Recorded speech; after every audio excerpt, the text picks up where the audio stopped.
Hello दोस्तों, welcome to zero I S में आपका स्वागत है दोस्तों। इस कोर्स में हम 2011 से लेकर 23 तक के क्वेश्चन को कर रहे हैं। तो हमने 2014 के पूरे 100 क्वेश्चंस को देख लिया था, 2013 के 60 क्वेश्चन को देख लिया था और 2015 में 10 क्वेश्चन हम लोग कर चुके थे। आज हम लोग क्वेश्चन नंबर 11 से करेंगे। तो देखिए दोस्तों, ये हमारा इंग्लिश का PDF है और ये हमारा हिंदी का PDF है। ठीक है, तो चलिए शुरू करते हैं आज का लेक्चर। क्वेश्चन नंबर 10 बोल रहा है कि what can be the impact of excessive in or inappropriate use of nitrogenous fertilizer in agriculture। बोल रहा है कि कृषि में अगर नाइट्रोजनी उर्वरकों में अत्यधिक उपयोग का क्या प्रभाव हो सकता है। अगर हम अच्छे से प्रयोग नहीं करेंगे नाइट्रोजन फर्टिलाइज़र का तो उससे क्या प्रभाव पड़ सकता है, ये हमसे क्वेश्चन पूछा है। ठीक, फर्स्ट बोल रहा है कि proliferation of nitrogen fixing micro organism in soil can occur. बोल रहा है नाइट्रोजन यौगीकरण सूक्ष्म जीवों का मिट्टी में प्रचुरो उद्भवन हो सकता है। नेक्स्ट बोल रहा है increase in the acidity of soil can take place. मिट्टी की अम्लता में बढ़ोतरी हो सकता है। नेक्स्ट बोल रहा है leaching of nitrate to the ground water can occur. भौम जल मतलब ग्राउंड वाटर में नाइट्रेट का निक्षालन या लीचिंग हो सकता है। देखिए, ये किस चीज़ का क्वेश्चन है, ये आपका क्वेश्चन है नाइट्रोजन साइकिल का। ठीक है, या फिर इसको हम मिट्टी का पोल्यूशन भी बोल सकते हैं, या फिर एग्रीकल्चर में भी ये हो सकता है, या फिर यूट्रोफिकेशन जो इन्वायरमेंट का टॉपिक है उससे भी क्वेश्चन ये बन सकता है। ठीक है, अब देखिए आपको पता है कि मिट्टी में जो नाइट्रोजन फास्फोरस और पोटेशियम का जो रेशियो होता है वो होता है 4:2:1।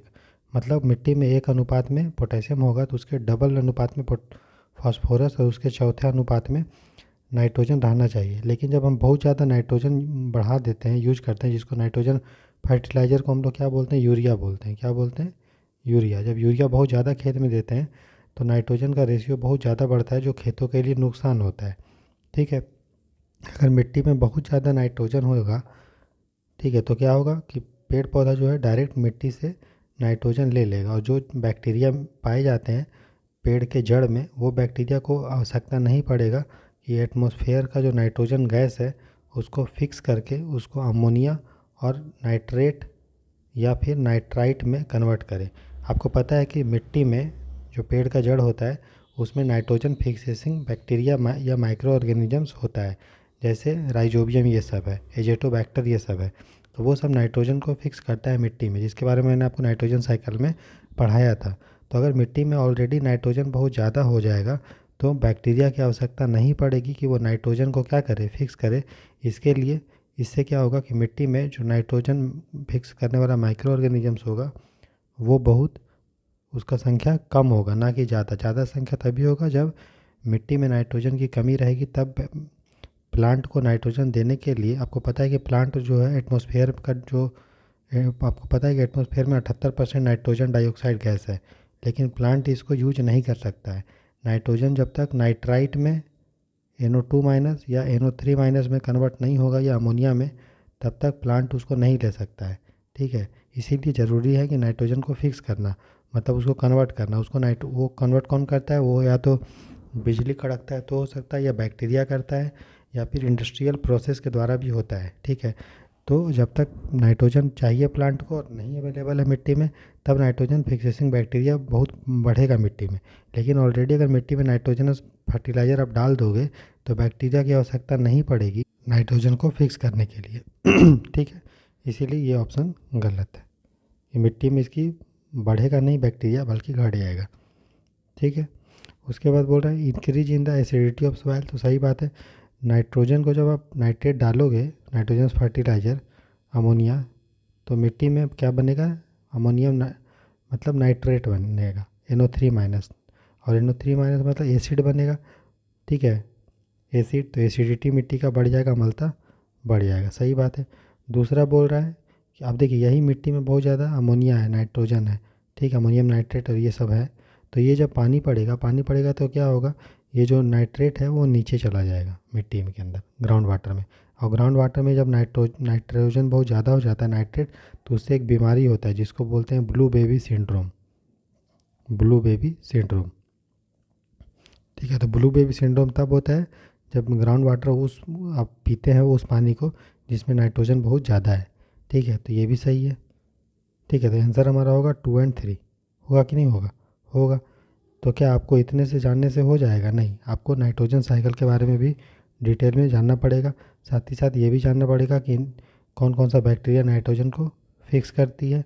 ठीक है, तो ये चीज़ आप देखिए, अगर ये क्वेश्चन अगर अपन 2015 का अच्छे से सॉल्व कर लिया होता एक एक ऑप्शन को, और यहाँ भी ये भी जान जाते कि नाइट्रोजन फिक्सिंग माइक्रो ऑर्गेनिजम्स कौन कौन है और कौन कौन सा प्लांट जो है नाइट्रोजन फिक्सेशन में मदद करता है, तो एक क्वेश्चन यूपीएससी ने पूछा था, वो देखते हैं। देखिए दोस्तों, यूपीएससी प्रीलिम्स 2022 का अगर आप क्वेश्चन देखेंगे, ठीक है, तो क्वेश्चन नंबर 48 देखिए। देखिए, बोर्ड और निम्नलिखित में से कौन सा नाइट्रोजन यौगिकीकरण पादप है? मतलब which of the following are nitrogen fixing plant, मतलब कौन सा प्लांट नाइट्रोजन फिक्स करता है। ठीक है, तो आपको पता होना चाहिए कि मटर वटर का जो दाना वाना होता है वो नाइट्रोजन फिक्स करता है। अगर इतना अगर पता है कि मटर लेगुमिनस प्लांट होता है, मटर या दाल का दाना होता है, वो सब करता है, तो ये आंसर आपके लिए कुछ नहीं है ना। तो आप देखिए, सबसे पहले पढ़िए, हिंदी वाला पढ़ लीजिए। चना, चना चना एक होता है। ठीक है, तो 3 तो होगा। अच्छा, अब बोल रहा है पालक। पालक में कहीं भी आपको दिखता है कि मतलब कहीं भी आपने पढ़ा है कि नाइट्रोजन फिक्स करता है? आंसर आएगा नहीं। तो नाइट्रोजन पालक तो नहीं होगा। पालक नहीं होगा तो आपका ये सब ऑप्शन चला गया। तो 1 3 4 आपका ऑप्शन हो गया, 1 3 और 4। तो यहाँ पे अब आप याद कर लीजिए कि जो अल्फ़ा अल्फ़ा होता है या जो चना होता है या फिर तिपतिया घास जो क्लोवर बोलते हैं, ठीक है, ये सारे चीज़ नाइट्रोजन फिक्स करता है। Alpha alpha, chickpea and clover. इसके अलावा अमरनाथ जो है, अमरंथ, फिर या पर्सलेन या स्पिनच, ये तीनों नहीं करता है। सबसे ज़्यादा जो नाइट्रोजन फिक्स करता है वो होता है अल्फ़ा अल्फ़ा। इसके अलावा जितने भी दाल है, मटर है, सब नाइट्रोजन फिक्स करता है। तो अगर आपने 2015 का क्वेश्चन बढ़िया से सॉल्व करते तो ये 2019 में क्वेश्चन, सॉरी 2022 में जो क्वेश्चन आया वो बन जाता। तो यूपीएससी क्या कर रहा है बताइए, कुछ अलग डिफरेंट पूछ रहा है क्या? नहीं, टॉपिक तो वही पूछ रहा है, नाइट्रोजन फिक्सिंग प्लांट। तो अगला बार पूछ ले हो सका कि नाइट्रोजन फिक्सिंग बैक्टीरिया का नाम बोल दे कि कौन कौन सा बैक्टीरिया है या कौन कौन सा माइक्रो ऑर्गेनिजम्स है जो नाइट्रोजन को फिक्स करता है। तो ये आपका होमवर्क है कि और मैंने इसको पढ़ाया भी है नाइट्रोजन साइकिल में, इन्वायरमेंट में, तो वहाँ से भी आप देख सकते हैं। नहीं तो फिर आप टाइप गूगल पे सर्च कीजिए कि which of the bacteria, which name some bacteria which help in the nitrogen fixing, या गूगल में सर्च कीजिए नाइट्रोजन फिक्सिंग बैक्टीरिया, तो उससे आपको बहुत सारा नाम आ जाएगा। आप उसको होमवर्क में नोट कर लीजिएगा। ठीक है, तो ये क्वेश्चन पूछ सकता है आपसे। ठीक है दोस्तों, तो क्वेश्चन नंबर 11 का जो आंसर है वो है 2 एंड 3। आपका होमवर्क क्या है कि नाइट्रोजन फिक्सिंग प्लांट जो मैंने बता दिया उसको आप नोट कर लीजिए। और सबसे इम्पोर्टेंट होमवर्क है कि जो आपका नाइट्रोजन फिक्सिंग बैक्टीरिया है उसके बारे में आप पढ़ लीजिए थोड़ा सा, बस नाम। ठीक है, चलिए क्वेश्चन नंबर हम 22 देखते हैं, सॉरी 12 देखते हैं। बोला with reference to the International Union for Conservation of Nature and Natural Resources IUCN and the Convention on International Trade in Endangered Species of Wild Fauna and Flora CITES which of the following statement is are correct.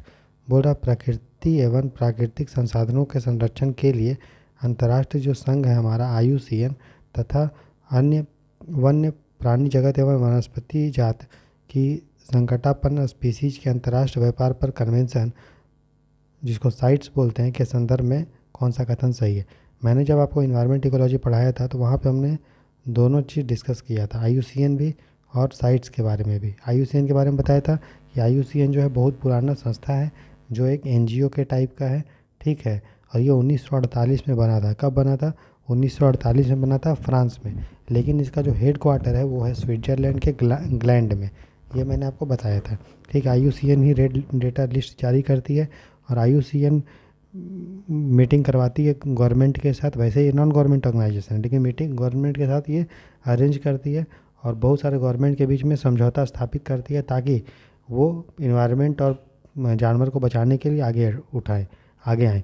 इसीलिए ये IUCN ने Ramsar convention जो है 1971 को लाने में, world heritage convention 1972 को लाने में, और जो साइट्स है 1974 में जो साइट्स आया है जिसके बारे में क्वेश्चन पूछा उसको लाने में बहुत बड़ा योगदान दिया है। ये NGO टाइप का, लेकिन सरकारों को एक प्लेटफॉर्म पे लाने में, डिस्कशन करने में, उनके बीच में सामंजस्य स्थापित करने में उनके बीच में जो मतभेद है इन्वायरमेंट को लेकर, उनको दूर करने में बहुत बड़ा रोल IUCN प्ले करती है। IUCN रेड डेटा लिस्ट भी लेके आती है। ठीक है, समझ गए इतना। अच्छा, जो साइट्स है वो सरकारी संस्था है, इसमें अलग अलग देश के सरकार जो है इसके मेंबर हैं। साइट्स मैंने बताया कि IUCN साइट्स को बनाने में अपना बहुत बड़ा रोल प्ले किया था।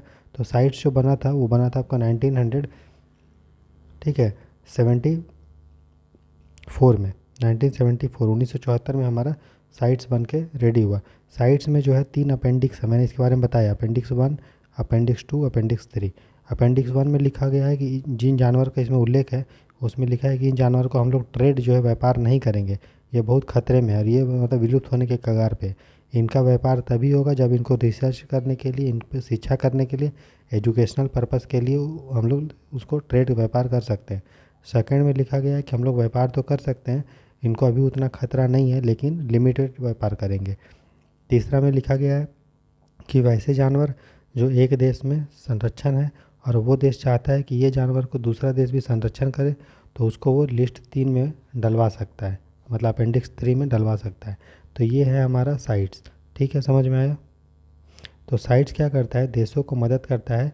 जैसे मान लीजिए भारत का कानून है वाइल्ड लाइफ प्रोटेक्शन एक्ट, ठीक है, तो साइट्स भी वाइल्ड लाइफ को प्रोटेक्ट करता है। तो साइट्स मदद करेगा भारत को कि इस एक्ट को क्या करने में, लागू करवाने में। साइट्स का कोई अपना कानून नहीं होगा कि आप दूसरे देश का कानून को ख़त्म करके अपना स्थान ले लेगा। जो भी उस देश का कानून होगा वाइल्ड लाइफ से को बचाने के लिए, उस कानून को ये सपोर्ट करता है। ठीक है, तो ये हमारा साइट्स के बारे में और IUCN के बारे में पूरा बता दिया मैंने आपको। ठीक है, और इन्वायरमेंट में मैंने पढ़ाया भी है, तो ज़रूर देखिए, सबका प्लेलिस्ट बना हुआ है। बोल रहा है कि IUCN is an organ of the United nation and sites is an inter governmental agreement, international agreement. तो मैंने बताया IUCN जो है UN का नहीं है, बल्कि NGO टाइप 1948 में बना था। हाँ, दूसरा ये वाला पार्ट सही है कि साइट्स जो है वो सरकार के बीच में, ये सही है, लेकिन IUCN के बारे में गलत है, तो पहला ऑप्शन गलत हो गया।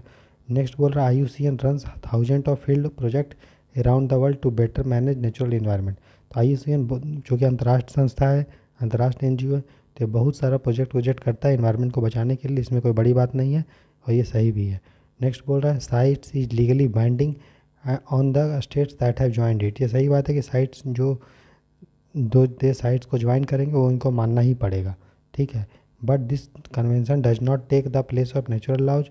और लेकिन यह कन्वेंशन राष्ट्र विधियों का स्थान नहीं लेता, ये भी सही बात है, मैंने अभी बताया कि स्थान नहीं लेगा, उस देश को मदद करेगा इन्वायरमेंट को और वाइल्ड लाइफ को बचाने में, उसका स्थान नहीं ले लेगा कि उस कानून को हटा देगा उस देश का और अपना ले आएगा, ऐसा नहीं होगा।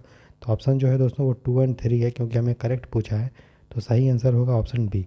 बाकी साइट्स और अब मैंने इसके बारे में डिटेल में आपको बता दिया, 3 अपेंडिक्स के बारे में बता दिया, आप इसमें ध्यान रखेंगे। ठीक है, हाल ही में इंडिया ने साइट्स में अपना जो है रिक्वेस्ट किया और कुछ जानवर को भारत के उसको अपेंडिक्स 2 में डाला गया है। ठीक है, तो वो थोड़ा जब देखिएगा, मैंने बताया है आपको इन्वायरमेंट में। ठीक है, तो ये हमारा हो गया क्वेश्चन नंबर 12 कंप्लीट। अब हम क्वेश्चन नंबर 13 देखते हैं। ठीक है, तो क्वेश्चन नंबर 13 देखिए। बोल रहा है कि the fair and remunerative price of the sugar cane is approved by. गन्ने की उचित एवं लाभप्रद कीमत FRP को निम्नलिखित में से कौन अनुमोदित करता है। देखिए दोस्तों, FRP क्या होता है, देखिए मतलब फसल का वो जो फसल होता है, जो क्रॉप्स होता है, ठीक है, राइस चावल उवल, उसका होता है MSP। और गन्ना के लिए हम लोग सेम चीज़ टर्म यूज करते हैं और शब्द अलग हो जाता है, जिसको बोलते हैं FRP। तो MSP होता है चावल गेहूँ दाल ये सब के लिए, गन्ना के लिए हम लोग FRP यूज करते हैं, जिसका फुल फॉर्म है फेयर एंड रिम्यूनरेटिव प्राइस। तो फेयर एंड रिम्यूनरेटिव जो प्राइस है उसको डिसाइड कौन करता है कि कितना होगा, ठीक है, उसको डिसाइड करता है करने के लिए कमेटी है, ठीक है, जिसका नाम है कमीशन, CSCP बोलते हैं, commission for agriculture cost and prices, कृषि लागत और कीमत आयोग। ये जो है सरकार को सलाह देती है और गवर्नमेंट ऑफ इंडिया जो है फिर डिसाइड करता है कि MSP या FRP कितना होगा। MSP होता है गन्ना को छोड़ के बाकी क्रॉप में, टोटल हम लोग इसमें 23 क्रॉप को कवर करते हैं, 22 से 23 क्रॉप किसको में, MSP में। और FRP में जो है हम लोग कवर करते हैं सिर्फ और सिर्फ गन्ना, ठीक है, गन्ना शुगर कैन को। ठीक है, लेकिन दोनों को डिसाइड कौन करता है, गवर्नमेंट ऑफ इंडिया, और उसके लिए एक समिति है जिसको बोलते हैं CSCP, commission for agricultural cost and prices, एक आयोग है मतलब। ठीक है, तो अप्रूव कौन करता है, भारत सरकार का जो cabinet committee on economic affairs है, जो मोदी जी हेड करते हैं, प्राइम मिनिस्टर हेड करते हैं, वो करते हैं। लेकिन इसको जो है प्रस्ताव कौन देता है? प्रस्ताव देता है, ये सलाह कौन देता है? सीएससीपी देता है। समझ में आया कि नहीं? इतना आ गया। तो अभी इतने नहीं पूछेगा यूपीएससी। यूपीएससी से पूछेगा सबसे पहले शुगर केन के बारे में पूछा, शुगर केन किस टाइप का फसल है? तो सबसे पहले ये खरीफ फसल है, इतना पूछेगा। बहुत ज़्यादा पानी वानी चाहिए, मैंने इसको आपको बता दिया है। ठीक है, ये पूछ सकता है कि एमएसपी किस किस चीज़ पे होता है। और यूपीएससी पूछ सकता है क्या? पूछा है, मैं आपको दिखाता हूँ अभी। देखिए ये 2018 प्रीलिम्स का पेपर है, ठीक है कि नहीं? देखिए है 2018 प्रीलिम्स ऑफिशियल क्वेश्चन है यूपीएससी का। इसका जब क्वेश्चन नंबर आप 88 देखेंगे, सॉरी 93 क्वेश्चन नंबर जब देखेंगे दोस्तों, तो बोल रहा है कि consider the following: areca nut, barley, coffee, finger millet, ground nut, sesame and turmeric. ठीक है, हिंदी में भी पढ़ लीजिए क्या बोल रहा है। सुपारी, जौ, कॉफ़ी, रागी, मूंगफली, तिल और हल्दी। बोल रहा है निम्नलिखित में से किनके न्यूनतम समर्थन मूल्य, मतलब एमएसपी की घोषणा कैबिनेट मामलों की कमेटी, मतलब cabinet committee on economic affairs करती है या की है। ठीक है, तो इसमें देखिए अरेका नट है, बार्ली, कॉफ़ी, ये वो। तो आपको हिंदी पढ़ेंगे तो हिंदी में पता चलेगा सुपारी। एमएसपी उसका किया जाता है जिसको सरकार चाहती है प्रमोशन करना, ठीक है, जो बहुत ज़रूरी है लोगों के लिए और किसानों के लिए बहुत ज़रूरी है, और जिसको लोग उतना खरीदते वरीदते नहीं है, कम दाम में बिकता है। ये बताइए, हल्दी का तो बहुत ज़्यादा डिमांड है, नहीं भी सरकार एमएसपी देगा तो हल्दी का किसान जो है कमाएगा पैसा खूब। कॉफ़ी भी बहुत डिमांड में है, तो इसके लिए भी ज़रूरी नहीं है। सुपारी के लिए तो देगा नहीं, सुपारी बहुत ख़तरनाक होता है, क्यों सरकार इसको प्रमोट करेगा? तो देखिए कॉफ़ी नहीं होगा, हल्दी नहीं होगा, ये नहीं होगा। बाकी तो जौ को ज़रूरी है प्रमोट करना, रागी को भी ज़रूरी है, बहुत सारे किसान लगाते हैं और गरीब होते हैं। तो 2 और 4 तो होगा, लेकिन हमारा सुपारी नहीं होगा। सुपारी गया तो हमारा जो आंसर मिल गया वो मिल गया बी, है कि नहीं? तो देखिए अगर आपने 2014 में पढ़ लेते कि एमएसपी कौन डिसाइड करता है या एफआरपी कौन डिसाइड करता है, तो एफआरपी पढ़ेंगे तो एमएसपी भी पढ़ेंगे। और एमएसपी भी जब पढ़ेंगे तो ये नहीं पढ़ेंगे कि एमएसपी किन चीज़ों पे दिया जाता है, पढ़ेंगे ना टोटल जितने क्रॉप हैं। एक बार लिस्ट देखने में क्या जाता है। तो अगर 2014 का पेपर, अगर 15 का पेपर अगर बढ़िया से कर लेते वो वाला एफआरपी वाला, तो ये भी सही हो जाता 2022 जो 18 में क्वेश्चन आया। ठीक है, तो हम लोग जो है प्रीवियस ईयर क्वेश्चन के थ्रू एक एक ऑप्शन को एनालिसिस कर रहे हैं कि कहाँ से यूपीएससी क्वेश्चन पूछ सकता है ना। तब जाके आपकी 2024 में जो प्रीलिम्स का पेपर आएगा, आप देखेंगे कि हर ऑप्शन के बारे में आपको जानकारी है, हर क्वेश्चन में, हर में आइडिया है। और ये आप पे डिपेंड करता है कि किस तरह से आप प्रीवियस ईयर क्वेश्चन में एनालिसिस किया हूँ उसके पॉइंट को आप याद रखते हैं, क्योंकि आपको मेहनत करना ही पड़ेगा। सारे पॉइंट जितना बताया जाता है उसको याद करना पड़ेगा, जो होमवर्क दिया जाता है उसको करना पड़ेगा। और जब हम बेसिक अब स्टैंडर्ड बुक जो पढ़ाए हैं उसको आपको बार बार पढ़ना पड़ेगा, तब जाके आपको पूरा कंप्लीट तैयारी होगा। ठीक है, और अगर आप पीवाईक्यू को अच्छे से सॉल्व कर लेते हो आसानी से आप 15 से 25 नंबर आपको अपना बढ़ा सकते हैं। ठीक है दोस्तों तो चलिए शुरू करते हैं। तो हम लोग सबसे पहले देख लेंगे कि एमएसपी के बारे में थोड़ा सा हम आइडिया ले लेते हैं।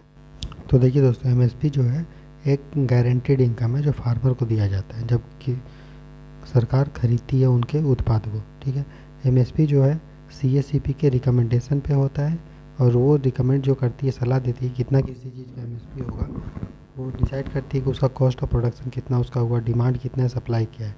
ठीक है, और जो सीएससीपी है वो ministry of agriculture and farmer welfare, मतलब कृषि मंत्रालय के अंदर एक ऑफिस है, 1965 से काम कर रहा है। ठीक है, फिर जो cabinet committee on economic affairs है, प्रधानमंत्री इसके हेड होते हैं, फिर वो जो फाइनल डिसीजन लेता है या अप्रूव करता है कि एमएसपी जो है कितना होगा किसी चीज़ का। ठीक है,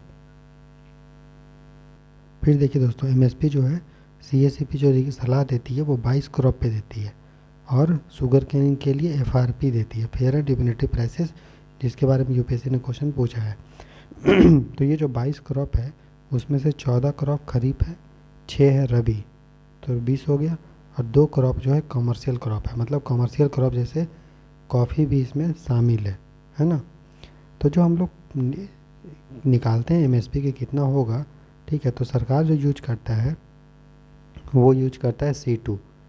A2 का मतलब होता है कि जितना भी कॉस्ट किसान को खर्च हुआ है, चाहे वो पैसे में या बीज लाने में, फर्टिलाइज़र में, पेस्टिसाइड में, या लेबर हायर किया उसमें या ज़मीन में, उसको हम लोग A2 बोलते हैं। ठीक है, और FL मतलब होता है फैमिली लेबर। देखिए फैमिली वाला भी तो काम कर रहा है, तो अगर फैमिली कहीं और काम करता तो उसको तनख्वाह मिलता, तो A2 और FL में हम लोग A2 मतलब हो गया कि जो उसको खर्चा हो रहा है, और FL अगर मतलब जो भी फैमिली अगर बाहर काम कर रहा है उसको पैसा मिलता है, तो वही फैमिली अगर अपने खेत पे काम कर रहा है तो उसको भी तो कोई खर्च होगा ना, जो मजदूरी, तो उसको अगर हम जोड़ देंगे तो A2 प्लस FL हो जाएगा। FL में जब मतलब फैमिली लेबर, और C2 क्या होता है, कम्प्रिहेंसिव कॉस्ट होता है, ठीक है, जिसमें सारा चीज़ काउंट होता है कि अगर वो मान लीजिए किसान खेती नहीं करता और अपने ज़मीन किसी को उधार में देता, मतलब रेंट पे देता, किराए पे देता, तो भी उसको पैसा मिलता। तो A2 प्लस FL से भी ज़्यादा होता है C2, ठीक है। तो जो CA-CP है वो A2 और FL को भी ध्यान में रखती है और C2 को भी ध्यान में रखती है जब वो MSP के बारे में बताती है। तो जो भारत यूज करता है वो C2 यूज करता है, ठीक है, समझ गए ना। उसके बाद देखिए, अगर हम MSP को लेके देखेंगे तो ये सारा MSP को लेके जो टोटल 22 क्रॉप है उसमें से 14 खरीफ है, तो उसमें सीरियल्स भी आता है। सीरियल्स मतलब अनाज, ठीक है। जैसे MSP में आपको पता है कि कॉफ़ी तो है नहीं, है ना, तो 14 जो खरीफ क्रॉप है, 6 रबी है, उसके बारे में देख लीजिए कि 7 इसमें अनाज आता है, जैसे चावल, गेहूँ, बार्ले, ज्वार, बाजरा, मक्का, मेज एंड रागी, ये आता है। 5 इसमें दाल भी है, ग्राम, चना दाल, अरहर दाल, मूंग दाल, उड़द दाल और मसूर दाल, लेंटिल मतलब मसूर दाल। 7 इसमें तिलहन भी है, जैसे ग्राउंड नट, रेप सीड या मस्टर्ड सीड, सरसों बोलते हैं, पीला सरसों या सादा सरसों दोनों है, सोयाबीन, सूरजमुखी, सनफ्लावर, सीसा मतलब तिल, सन सैफ्लावर, ठीक है, और नाइजर सीड ये भी है। नाइजर सीड भी याद रखिएगा, इसको नाइजीरिया मत समझ लीजिएगा, नाइजर सीड भी कवर है। तो ये हो गया। इसके अलावा कच्चा कपास, कॉटन, कच्चा जूट और कोपड़ा, कोपड़ा मतलब नारियल, ये भी कवर है। समझ गया, आ गया ना। फिर याद रखना है कि हम लोग MSP के लिए भारत में कोई कानून नहीं है, याद रखिएगा। सरकार बोलता है कि हम लोग प्रोक्योर करेंगे और सरकार करता भी है, लेकिन अगर सरकार प्रोक्योर नहीं कर रहा है, ठीक है, तो हम कोर्ट वोट में नहीं जा सकते क्योंकि इसको लेके कोई कानून नहीं है, ठीक है दोस्तों। आप समझ में आ गया सब MSP के बारे में, ठीक है। और FRP समझ गए, CA-CP समझ गए, cabinet committee on economic affair समझ में आ गया, ठीक है। 13 का आंसर हो जाएगा ऑप्शन ए। क्वेश्चन नंबर हम देखते हैं 14। बोल रहा है what explains the eastward flow of the equatorial counter current. जो विषुवतीय प्रतिधाराओं इक्वेटोरियल काउंटर करेंट के पूर्व अभिमुख प्रवाह की व्याख्या किससे होती है।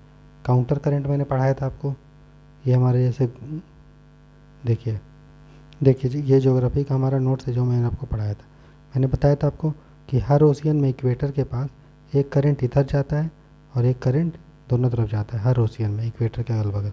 फिर ये जाता है यहाँ पे पानी स्टोर करता है इधर इधर, ठीक है। फिर यहाँ से बहुत ज़्यादा जब पानी होता है तो एक करंट अपोजिट डायरेक्शन में जाती है, उसको हम लोग बोलते हैं काउंटर इक्वेटोरियल करंट। क्यों होता है, क्योंकि यहाँ पे पानी का जमा हो जाता है, तो पानी का एक लेवल हो जाता है, यहाँ पे ऊंचा पानी हो जाएगा, यहाँ पे नीचा होगा, तो एक करंट उल्टा डायरेक्शन मूव करती है इक्वेटोरियल करंट के अपोजिट में, उसी को काउंटर करंट कहते हैं। क्यों मूव करती है, क्योंकि जो नॉर्थ इक्वेटोरियल या साउथ इक्वेटोरियल करंट है वो कंटिनेंट का ईस्ट पार्ट में और ओशियन का वेस्ट पार्ट है।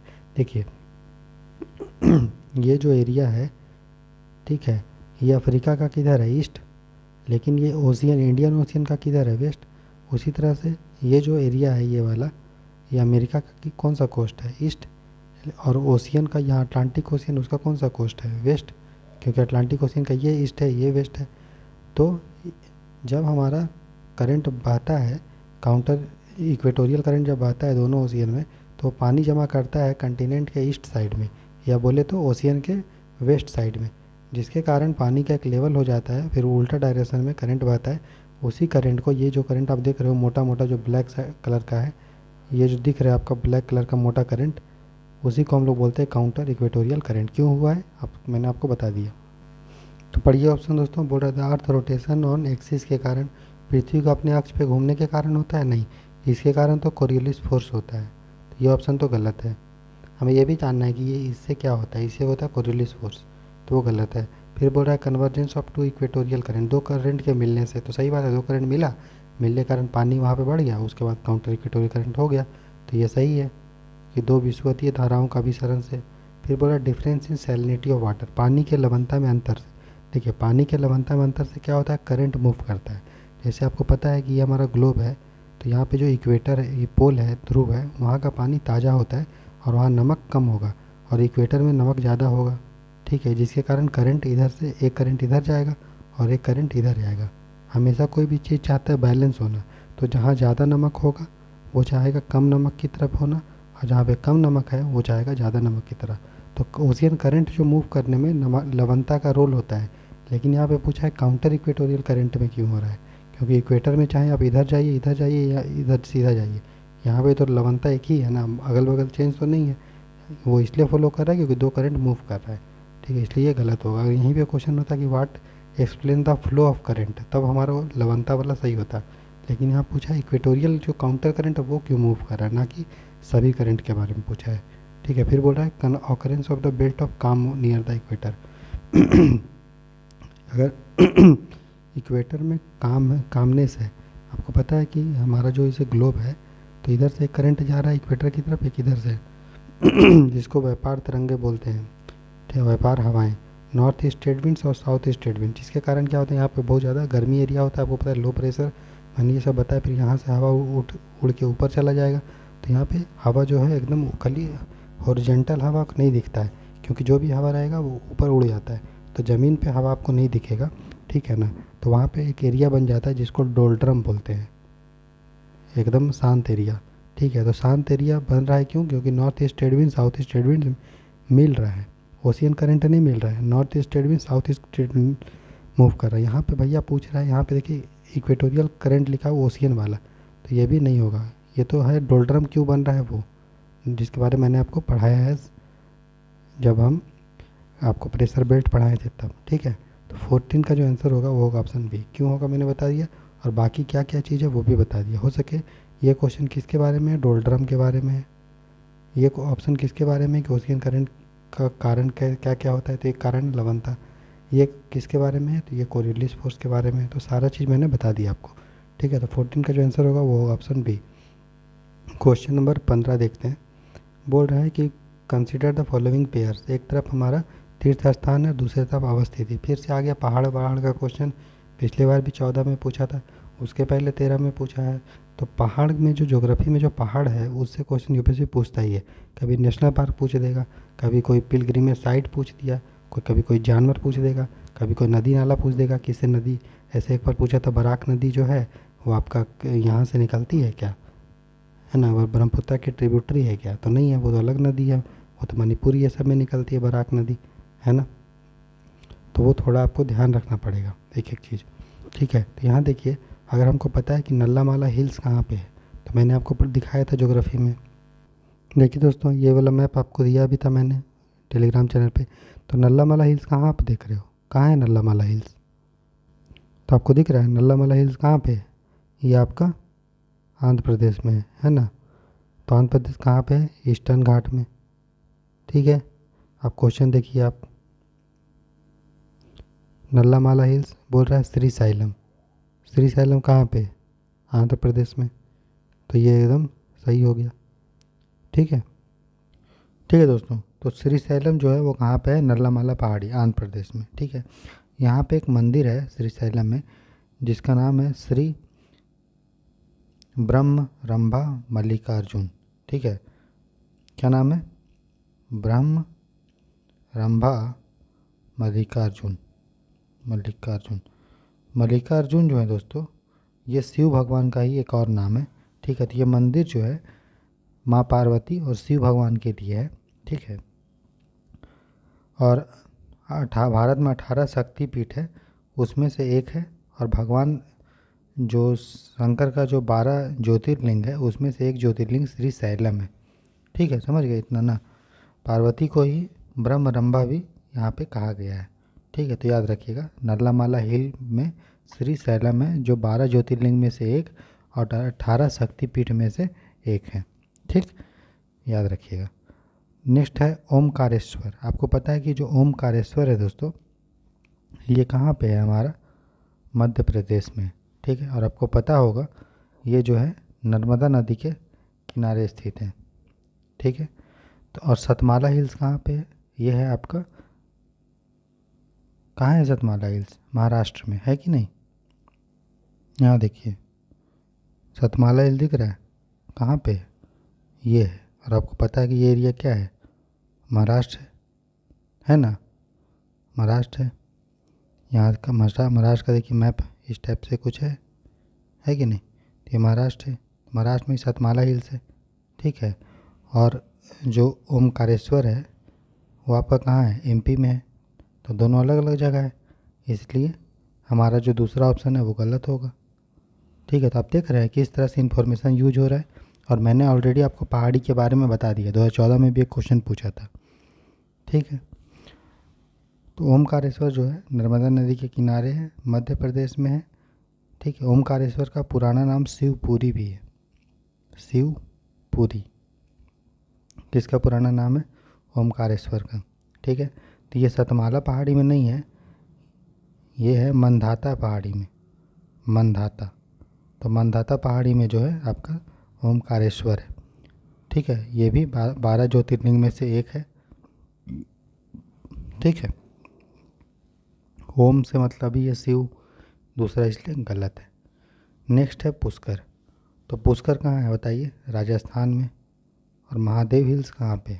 यह है एमपी में। दोनों कितना कितना दूर है, इसलिए ये भी गलत है। और मैंने आपको पुष्कर के बारे में बताया था, ठीक है, जब मैं आपको पढ़ाया था राजस्थान में अरावली पहाड़ी, उसी के आसपास आपका पुष्कर है ना? ठीक है दोस्तों। तो जो पुष्कर है वो कहाँ पे है बताइए? वो है आपका राजस्थान में। और महादेव हिल कहाँ है? वो है मध्य प्रदेश में। पुष्कर के बारे में बताया था हमको, अरावली में है ना?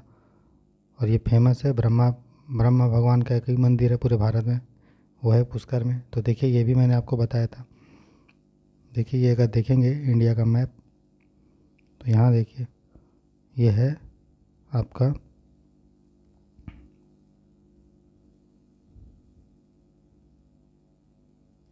इंडिया का मैप है ना, जिसमें आपको दिया गया है अलग अलग हिल के बारे में, ठीक है। तो यहाँ जब आप देखेंगे कि देखिए ये हमारा अरावली है, ठीक है।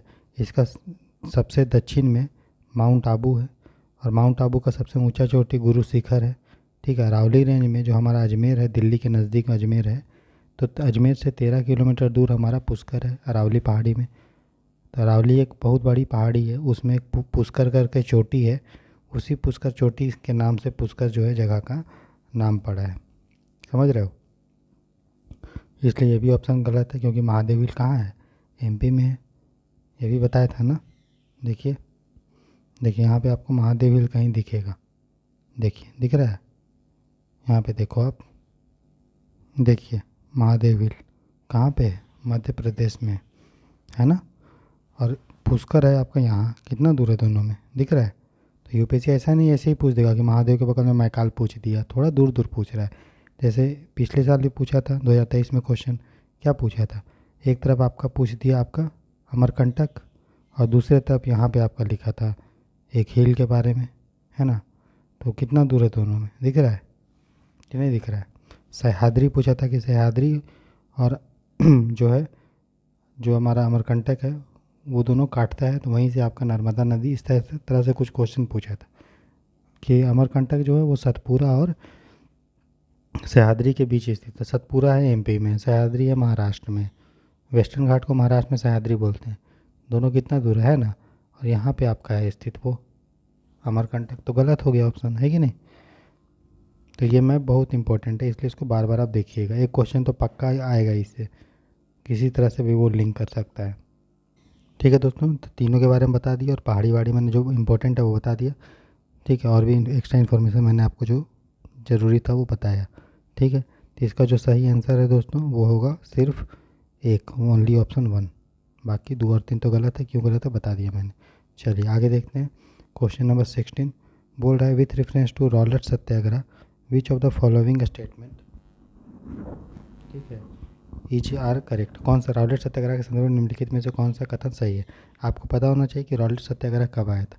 सबसे पहले देखिए, जब 1914 में हमारा प्रथम विश्व युद्ध शुरू हुआ, 1914 से 1918 तक, तो महात्मा गांधी ने बोला, भारतीयों को आह्वान किया कि आप जो है ब्रिटेन का साथ दीजिए इसमें युद्ध में, ठीक है। क्योंकि ब्रिटेन जो है युद्ध के बाद हम लोगों को सत्याग्रह मतलब ये सेल्फ गवर्नमेंट टाइप का कुछ स्वराज देगा।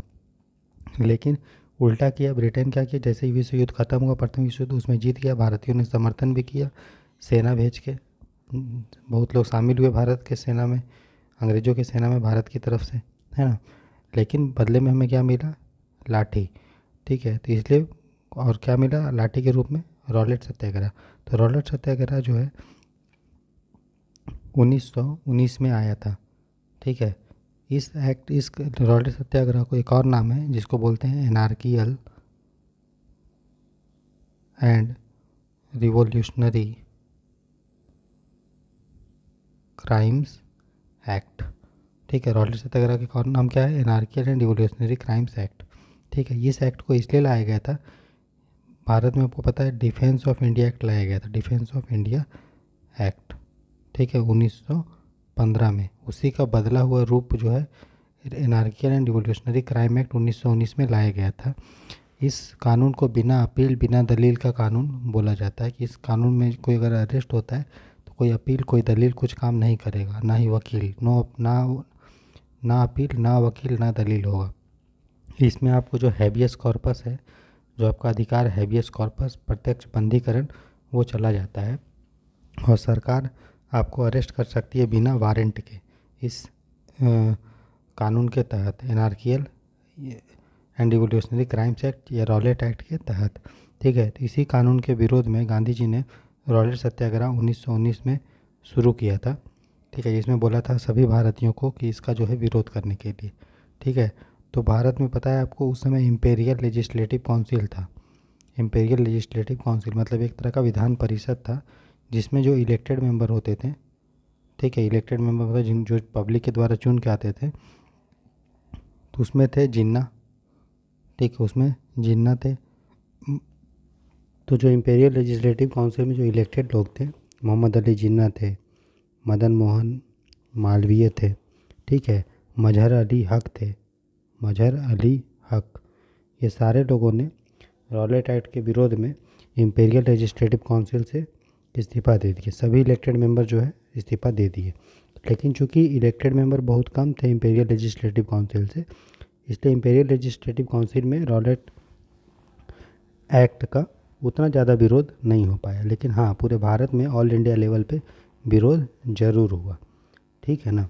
उसके बाद देखिए, इस कानून के तहत आपका अगर कोई न्यूज़पेपर है जो आप सरकार के विरोध में अगर लिखेंगे, सेडिशन करेंगे, देशद्रोह, तो आपको अरेस्ट कर लिया जाएगा। और सेडिशन क्या होता है क्या नहीं होता है, ये सारा चीज़ अंग्रेजी हुकूमत डिसाइड करता था, ठीक है।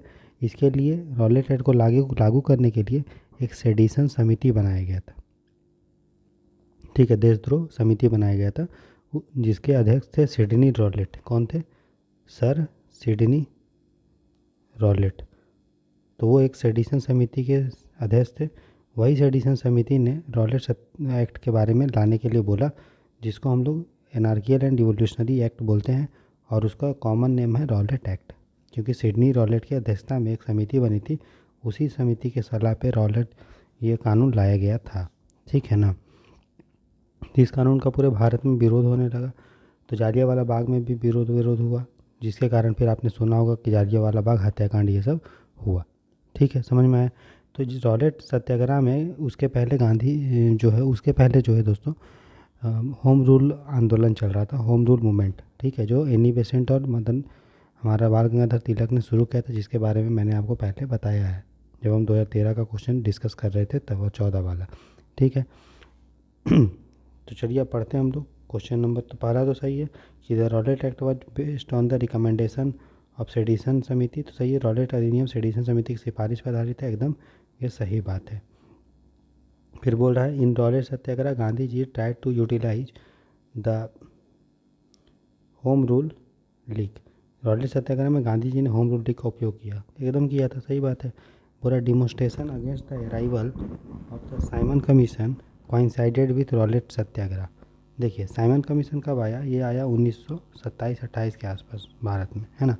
और रॉलेट सत्याग्रह कब था दोस्तों, 1917 का था, राइट। दोनों में बहुत डिफरेंस है। तो 10 साल में थोड़ी मतलब सेम सेम साथ हुआ आंदोलन, नहीं हुआ ना। साइमन से कमीशन क्यों लाया गया था? अंग्रेज लेके आया था क्योंकि संवैधानिक सुधार को देखने के लिए, लेकिन लोगों ने विरोध किया। क्यों? क्योंकि इसमें एक भी भारतीय नहीं थे। रॉलेट सत्याग्रह तो अलग पर्पज़ के लाया गया, अलग टाइम पीरियड में लाया गया, इसीलिए हमारा ये थर्ड वाला गलत है। ठीक, तो आंसर जो सही है 1 और 2। तो दोस्तों मॉडर्न इंडियन हिस्ट्री मैंने पढ़ाया है आपको चैनल पे, उसको एक बार देखिए, आपको पूरा मॉडर्न इंडियन हिस्ट्री बहुत अच्छे से समझ में आ जाएगा, स्पेक्ट्रम और इम्पोर्टेंट फैक्ट भी आपको अच्छे से पता चलेगा। ठीक है, समझ गए। एक चीज़ याद रखना है कि जब साइमन कमीशन आया उसमें ब्रिटेन का जो प्रधानमंत्री था, ठीक है, उसका नाम था स्टैनली बाल्डविन। क्या नाम था? स्टैनले, ठीक है, स्टैनले बाल्डविन। बाल्डविन ये थे ब्रिटेन के प्रधानमंत्री जब भारत में हमारा साइमन कमीशन आया। क्लियर है, कोई दिक्कत नहीं। चलिए शुरू करते हैं।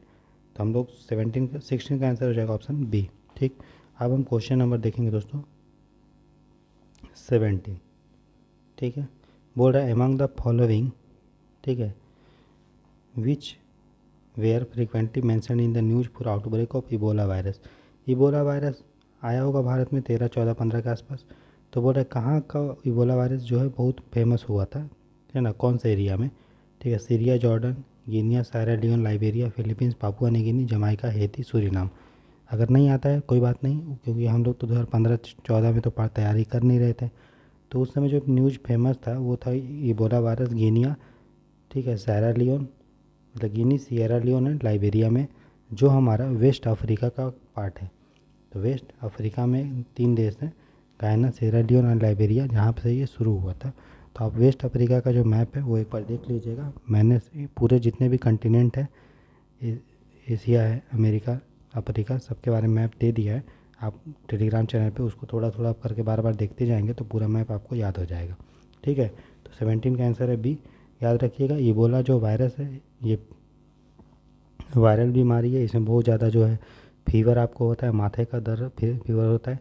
और ये जो बीमारी होता है किससे? तो जंगली जो पशु होते हैं, जैसे जो चमगादड़, जंगली चमगादड़ हो गया, बैट जिसको बोलते हैं, उसके बाद मंकी हो गया, ठीक है, उसके बाद बंदर टाइप का हो गया, तो उनसे ये फैलता है।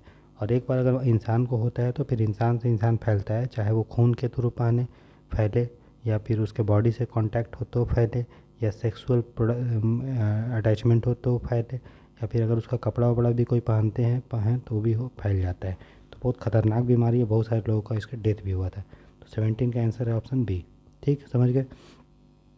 हम क्वेश्चन नंबर 18 देखेंगे। बोल रहा है with reference to fly ash produced by the power plants using coal as fuel, which of the following statement is are correct. ईंधन के रूप में कोयलों का उपयोग करने वाले शक्ति संयंत्रों से प्राप्त फ्लाई एश के संदर्भ में निम्नलिखित कथनों में से कौन सा कथन सही है? ठीक है, तो फ्लाई एश का मतलब क्या होता है? राख। कोयला आप जलाते हो तो क्या बचता है लास्ट में? धुआं देखोगे तो राख राख होता है। कोयला तो जल गया, फिर राख बचता है।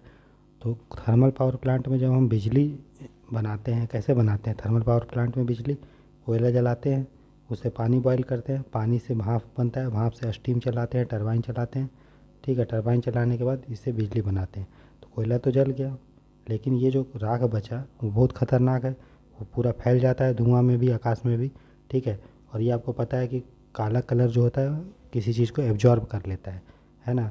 तो ग्रीन हाउस गैस भी है हमारा फ्लाई एश। ठीक है, और ये बहुत ख़तरनाक होता है।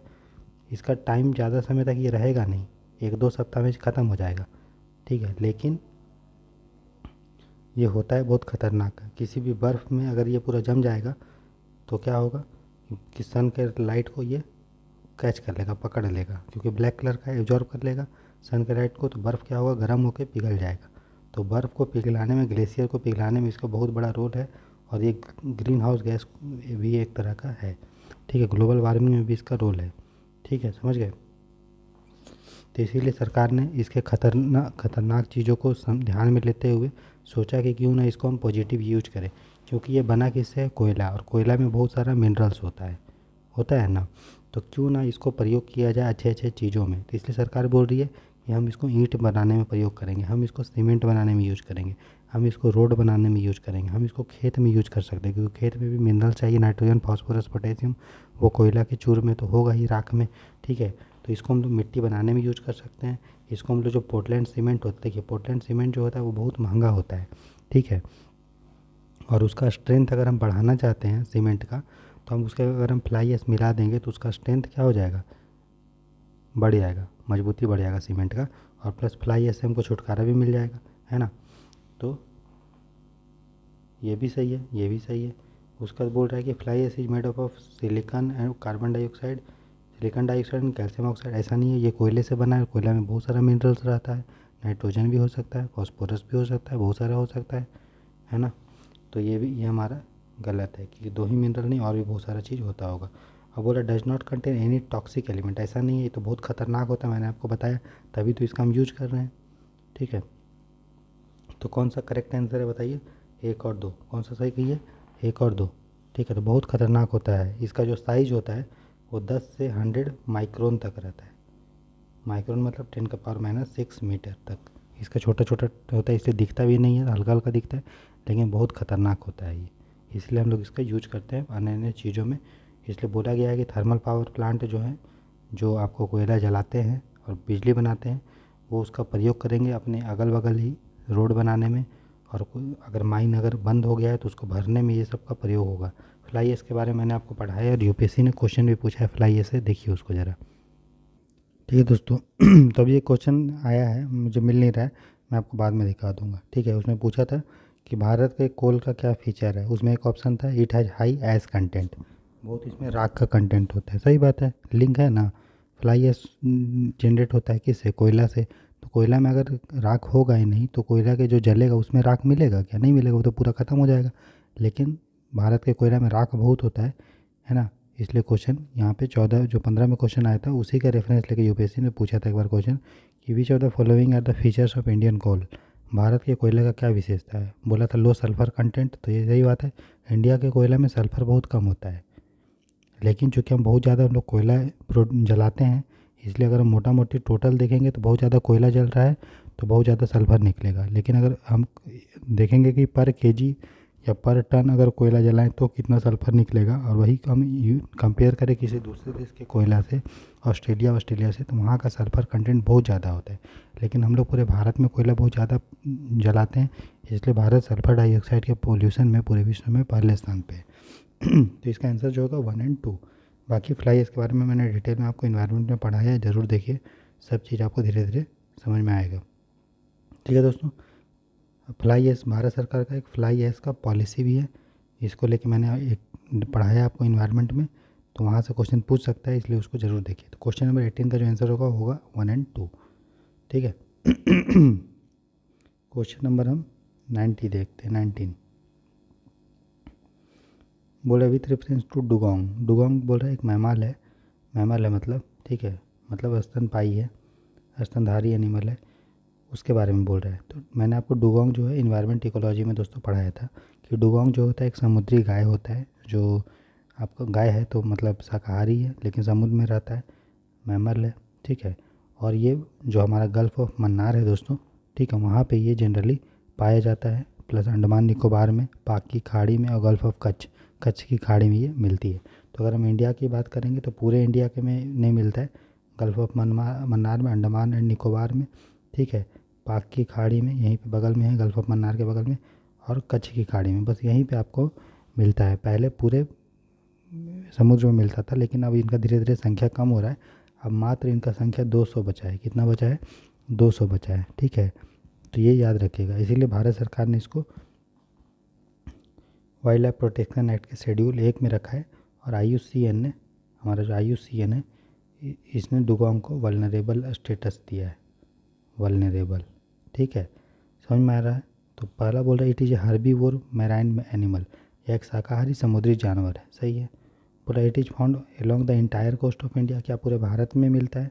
अगर कोई पूरे भारत में मिलेगा तो आपको कहीं ना कहीं तो पढ़ते हैं ना आप, जैसे यहाँ पे आप सुंदरवन के बारे में पढ़ते हैं बंगाल में, तो क्या आपने पढ़ा है कभी कि सुंदरवन के बारे में क्या पढ़ा, वहाँ पे टाइगर मिलता है, ठीक है। फिर हमने चिल्का झील में पढ़ा तो वहाँ पर साल्ट वाटर क्रोकोडाइल मिलता है, पढ़े कि नहीं पढ़े। तो अगर पूरे भारत के कोस्ट में मिलता तो कहीं तो डुगोंग के बारे में पढ़ते, है ना, लेकिन कहीं पढ़े हैं, नहीं पढ़े, इसीलिए ये अब हमारा गलत है। फिर बोल रहा है कि वाइल्ड लाइफ प्रोटेक्शन है कि शेड्यूल 1 में, अगर कोई शेड्यूल 1 में रहा है तो मतलब बहुत खतरे में है, तो पूरे अगर कोस्ट पे मिल रहा है तब क्या किस बात का खतरा, कोई बात का खतरा नहीं, लेकिन नहीं मिल रहा था तभी तो, इसलिए मैंने बताया 4 जगह पे ही मिलता है। उसके बाद शेड्यूल वाइल्ड लाइफ के शेड्यूल एक्ट में सही है, IUCN के वल्नरेबल में है, वो भी आपको याद रखना है, ठीक है। तो 1 एंड 3 इसका आंसर है, सेकंड गलत है, ठीक है। तो जो सही उत्तर है दोस्तों वो है आपका 1 एंड 3, ठीक है।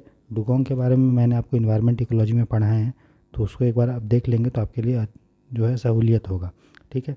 अब डुगोंग को ही हम लोग सी काऊ भी बोलते हैं, क्या बोलते हैं, सी काऊ, और यूपीएससी ने सी काऊ से क्वेश्चन पूछा है। देखिए दोस्तों 2013 का जब क्वेश्चन हमने आपको डिस्कस किया था, ठीक है, तो जब क्वेश्चन इसका आप देखेंगे, देखिए क्वेश्चन में शायद 12 या 13 नंबर का था, क्वेश्चन नंबर 10 था। देखिए पूछा था कंसीडर द फॉलोइंग एनिमल्स, सी काऊ दिया था, सी हॉर्स और सी लायन। तो अगर 2013 का पेपर आप पढ़ते हैं और एनालिसिस मैंने करवाया है तो मैंने वहाँ पे सी काऊ के बारे में डिटेल में आपको बताया। देखिए डुगोंग बोलते हैं इसको, और मैरान मैमल है, वो भी यहाँ पे देखिए यूपीएससी पूछा ही था कि कौन मैमल्स है, तो मैमल्स है सी काऊ और सी लायन। सी हॉर्स जो है मछली टाइप का होता है। तो 3 स्टेटमेंट पूछा था। अगर 2013 का पेपर बढ़िया सॉल्व करते तो सेम क्वेश्चन आपको खाली बस इतना पता करना था, उसमें पढ़ते तो अपने इंटरनेट पे मिलता कि सी काऊ को ही डुगोंग बोलते हैं, और वहीं यूपीएससी ने फिर डुगोंग के बारे में 2015 में क्वेश्चन पूछा। तो बताइए पेपर क्वेश्चन रिपीट कर रहा है या नहीं कर रहा है, एकदम कर रहा है ऑप्शन। अब थोड़ी यही वाला रिपीट कर जाएगा मैमल की, कौन सा मैमल है बताओ, ऑप्शन रिपीट करेगा। हो सके अगले बार सी लायन से पूछ लेगा, तो सी लायन भी होता है, वो भी मैमल होता है, ठीक है, लेकिन वो मांसाहारी होता है, शेर है ना, समुद्री शेर बोला जाता है इसको। सी हॉर्स जो है वो मछली होता है, ठीक है, इस टाइप का होता है। आपने मैंने फ़ोटो भी दिखाया था जब 2013 का पेपर डिस्कस कर रहे थे, तो घोड़ा साइज का होता है, पानी में रहता है, ठीक है। तो उसको देखिए 2013 का पेपर बढ़िया से हम डिस्कस किए हैं, ठीक है। तो चलिए हम दोबारा क्वेश्चन की तरफ आते हैं, ठीक है दोस्तों। तो मैं बता रहा हूँ कि अच्छे से, इसीलिए प्रीवियस ईयर क्वेश्चन को अच्छे से आप समझिए, ठीक है, बहुत काम करेगा आपको प्रीलिम्स को निकालने में, ठीक है। तो आंसर जो है उसका 1 एंड 3 है, बाकी मैंने आपको बता दिया अच्छे से, है ना। चलिए आज का लास्ट क्वेश्चन देखते हैं। बोल रहे दोस्तों कि who of the following was were the economic critics of colonialism in India, निम्नलिखित में से कौन भारत में उपनिवेशवाद का आर्थिक आलोचक थे, दादा भाई नौरोजी, जी सुब्रमण्य अय्यर, RC दत्त, ठीक है। अब इसमें भी देखिए ये सब फेमस पर्सनालिटी है, ठीक है। अगर किसी बार यूपीएससी ने अगर क्वेश्चन पूछा है, इसका मतलब आपको उसको अच्छे से पढ़ लेना चाहिए, ठीक है। तो आपको दादा भाई नौरोजी को आपको पता है, इसको grand old man of India भी इनको बोलते हैं। ये मेरे हिसाब से 4 बार शायद भारत के जो इंडियन नेशनल कांग्रेस है उसके अध्यक्ष बने थे। और मैंने जब इंडियन नेशनल कांग्रेस का पोजीशन बताया था प्रीवियस ईयर क्वेश्चन में, तो मैंने बोला था कि अच्छे से आप प्रीवियस ईयर क्वेश्चन में जो कांग्रेस का इंपॉर्टेंट सेशन है उसको अच्छे से देख लीजिए, है ना। इन्होंने आर्थिक आलोचना किया था किस तरह ब्रिटेन का जो पॉलिसी है भारत का वो शोषण कर रहा है। इन्होंने बुक लिखा था the poverty and un British rule in India. कौन लिखा था, the poverty and un British rule in India, मतलब किस तरह से ब्रिटेन जो है भारत पर शासन करके भारत को गरीब बना रहा है, इसके बारे में लिखा, ठीक है। RC दत्त भी एक IAS ऑफिसर थे, ठीक है। इन्होंने एक बुक लिखा था जिसका नाम था economic history of India, economic history of India, ठीक है। उसके बाद MG रनाडे, ये सब भी भारत में के आर्थिक कॉलोनियलिज्म का आर्थिक जो है आलोचना करते थे, ठीक है। गोपाल कृष्ण गोखले थे, PC रे थे, पृथ्वी चंद्र रे, ये लोग भी औपनिवेशवाद का आर्थिक आलोचक थे, ठीक है। GV जोशी ये भी थे, ठीक है। जी सुब्रमण्यम अय्यर भी थे। जी अभी आप जो द हिंदू न्यूज़पेपर पढ़ते हैं उसके संस्थापक थे जी सुब्रमण्य अय्यर, द हिंदू न्यूज़पेपर के संस्थापक, ठीक है। 1878 में 1878 का द हिंदू न्यूज़पेपर है।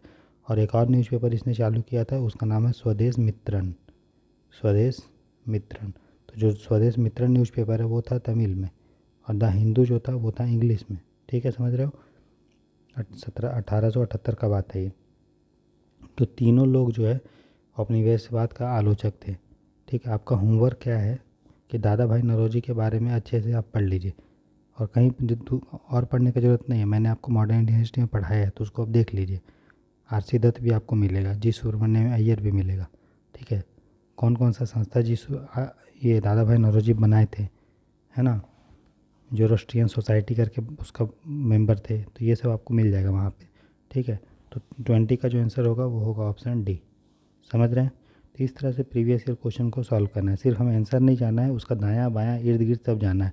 दादा भाई नौरोजी ने निकासी का भी सिद्धांत दिया था, drain theory, drain of wealth, किस तरह भारत का वेल्थ जो है ड्रेन हो रहा है, इंडिया से पैसा जा रहा है, ब्रिटेन को फ्लरिश कर रहा है, इंडिया में लोग गरीब होते जा रहे हैं और ब्रिटेन औद्योगिक क्रांति की तरफ मूव कर रहा है फास्ट में। तो इसने बताया, ये इन्होंने बताया था। ठीक है, तो ये सारा चीज़ आप याद रखेंगे। ठीक है, फिर कलकत्ता सेशन जो हुआ है, पार्टीशन ऑफ बंगाल जो आंदोलन हुआ है, वो इनसे रिलेटेड था। तो ये सारा चीज़ भी आपको पता होना चाहिए, ये सारा चीज़ मैंने आपको वहाँ पे हिस्ट्री में पढ़ाया है। तो 20 का जो आंसर होगा डी दोस्तों। ठीक है, अब हम लोग कल जो है क्वेश्चन नंबर 21 से करेंगे। हम लोग थोड़ा थोड़ा करके कर रहे हैं, आप थोड़ा थोड़ा चाहे तो नोट्स बना सकते हैं, नहीं तो फिर मैं आपको साथ में पूरा एक साथ पूरा नोट्स दे दूँगा। ठीक है, तब तक के लिए अपना ख्याल रखिए, अच्छे से खाना पीना खाइए, मेडिटेशन कीजिए और दम भर के पढ़ाई कीजिए। डेली 12-15 घंटा पढ़ाई कीजिए, जितना भी आपको समय मिलता है।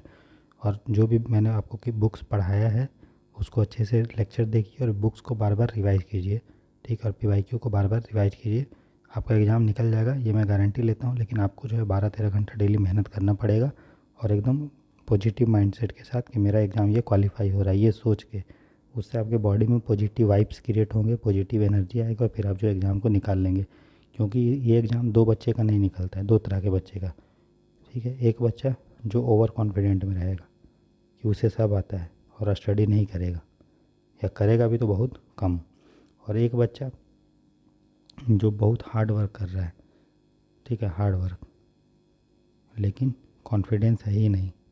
ऐसे भी बच्चे होते हैं जो हमेशा डरते हैं, और वो हार्ड वर्क कर रहे हैं लेकिन डर रहे हैं अंदर से, अरे नहीं होगा नहीं होगा नहीं होगा तो क्या होगा, शादी कर देंगे, ये होगा।